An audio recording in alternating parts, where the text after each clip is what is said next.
একজন সাধারণ স্কুল শিক্ষক, যাকে দেখলে মনে হতো অনেক ভদ্র এবং শান্তশিষ্ট, কিন্তু এই মুখোশের আড়ালে লুকিয়ে ছিল আসল রক্তপিশাচ নামে এক দানব।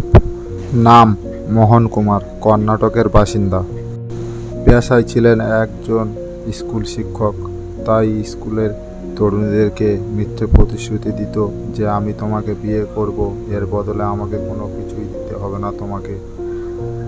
এইভাবে সে মেয়েদেরকে ডেকে নিয়ে যেত নিজের বেডরুমে, বা আবার কখনো হোটেলে, বা কখনো নির্জন কোনো জায়গাতেই।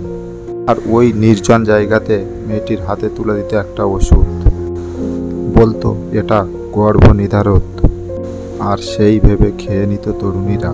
খেয়ে নেওয়ার পর তরুণীরা লুটিয়ে পড়তো মাটিতে।